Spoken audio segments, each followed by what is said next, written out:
Assalamualaikum warahmatullahi wabarakatuh. Perkenalkan, kami dari kelompok 1 yang beranggotakan Abdurrahman, Adi Nugroho, Khairunisa, Lina Kartina, Sazafatia Nisa, saya sendiri, dan Paulina Balimemah. Di sini kami akan menjelaskan mengenai manajemen keuangan dan laporan keuangan. Mari kita simak penjelasannya. Assalamualaikum warahmatullahi wabarakatuh. Perkenalkan, nama saya Abdurrahman. Di sini saya ingin menjelaskan tentang definisi dan ruang lingkup manajemen keuangan. Sebelum kita membahas tentang manajemen keuangan, alangkah baiknya kita tuh harus tahu dulu apa sih itu keuangan. Keuangan atau finance dapat diartikan sebagai cara seseorang atau suatu organisasi dalam meningkatkan, mengalokasikan, dan menggunakan sumber daya moneter yang sejalan dengan waktu serta menghitung risiko-risikonya. Jadi, pada dasarnya keuangan itu adalah seni dan ilmu pengelolaan uang.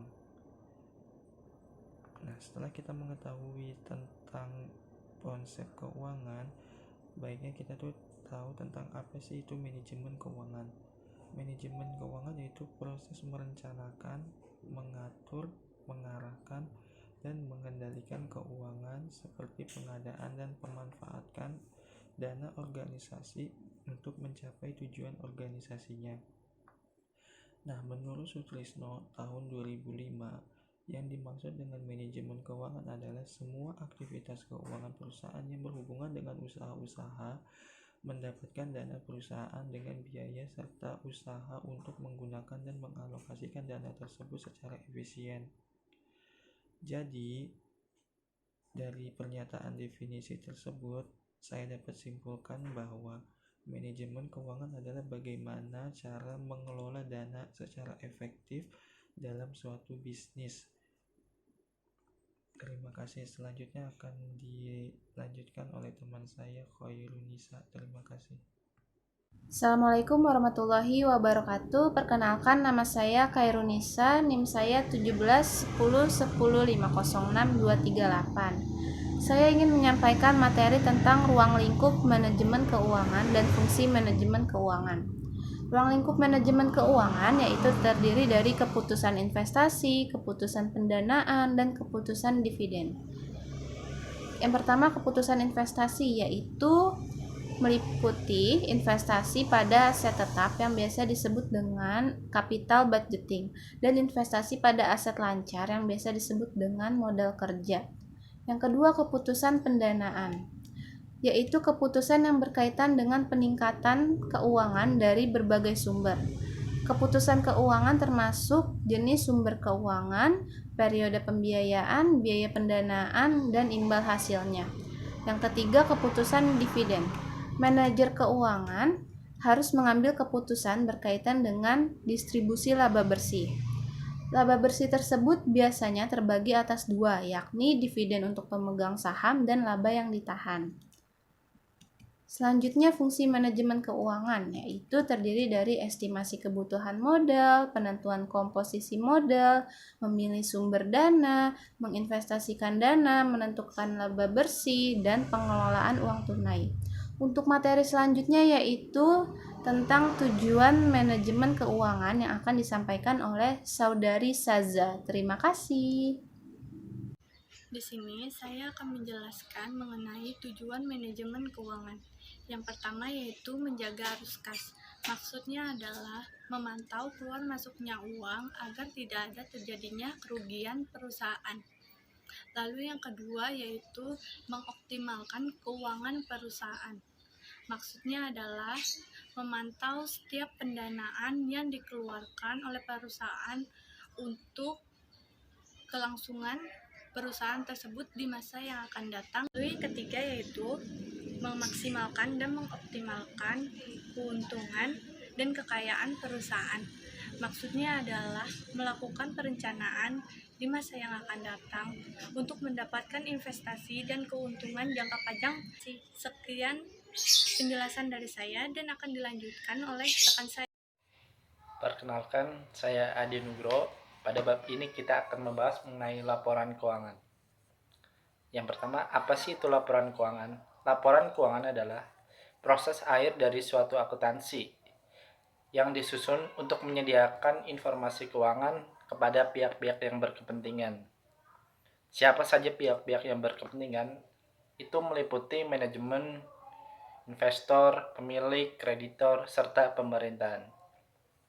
Selanjutnya, tujuan dari laporan keuangan. Secara umum, tujuan dari laporan keuangan menyediakan informasi yang menyangkut posisi keuangan suatu perusahaan, kinerja perusahaan, serta perubahan posisi keuangan untuk perusahaan yang bermanfaat bagi sejumlah besar pemakai pengambilan keputusan. Sehingga laporan keuangan tersebut merupakan salah satu faktor dalam pengambilan keputusan suatu perusahaan untuk menentukan kebijakan-kebijakan di masa yang akan datang. Baik, yang selanjutnya adalah jenis-jenis laporan keuangan. Dalam akuntansi terdapat 4 jenis laporan keuangan yang biasa dibuat oleh perusahaan. 4 jenis laporan keuangan tersebut adalah sebagai berikut. Yang pertama, yaitu laporan laba rugi. Laporan laba rugi merupakan laporan yang melaporkan seluruh hasil dan biaya untuk mendapatkan hasil dan laba atau rugi perusahaan selama suatu periode tertentu. Di dalam laporan ini terdapat informasi ringkasan mengenai jumlah biaya-biaya yang dikeluarkan untuk operasional suatu perusahaan serta laba yang didapatkan selama perusahaan tersebut beroperasi. Yang kedua adalah laporan perubahan ekuitas. Laporan perubahan ekuitas merupakan laporan yang timbul atas transaksi dengan pemilik yang juga merupakan termasuk jumlah investasi, perhitungan dividen, dan distribusi lain ke pemilik ekuitas selama suatu periode tertentu. Yang ketiga adalah neraca. Neraca adalah bagian keuangan yang menampilkan informasi bagaimana posisi keuangan dari perusahaan atau entitas pada suatu periode. Biasanya dalam 1 tahun. Terakhir adalah laporan arus kas. Laporan arus kas adalah laporan yang menggambarkan perputaran kas perusahaan mengenai jumlah kas masuk atau penerimaan kas dan jumlah kas keluar atau pengeluaran kas dalam suatu periode tertentu. Untuk selanjutnya akan dijelaskan oleh teman saya. Selamat siang semuanya. Perkenalkan, nama saya Paulina Malinyema. NIM 17 10 10 50 70 10. Saya membacakan tujuan analisa laporan keuangan. Analisa laporan keuangan yang dilakukan dimaksudkan untuk menambah informasi yang ada dalam suatu laporan keuangan. Kegunaan atau tujuan dari analisa laporan keuangan adalah sebagai berikut. A. Dapat memberikan informasi yang lebih luas, lebih dalam daripada yang terdapat dari laporan keuangan biasa. B. Dapat menggali informasi yang tidak tampak secara kasat mata dari suatu laporan keuangan atau yang berada di balik laporan keuangan. C. Dapat mengetahui kesalahan yang terkandung di dalam laporan keuangan. D.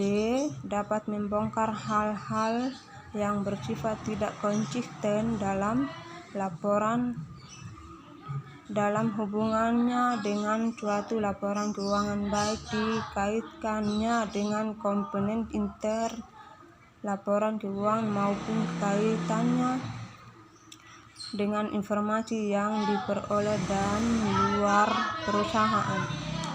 CE. Dapat menentukan peringkat perusahaan menurut kriteria tertentu yang sudah dikenal dalam dunia bisnis. F. Dapat membandingkan situasi perusahaan dengan perusahaan lain dengan periode sebelumnya atau dengan standar industri normal atau industri ideal. G. Dapat memahami situasi dan kondisi keuangan yang dialami perusahaan, baik posisi keuangan, hasil usaha, struktur keuangan, dan sebagainya. H. Bisa juga memprediksi potensi apa mungkin dialami perusahaan di masa yang akan datang. Terima kasih.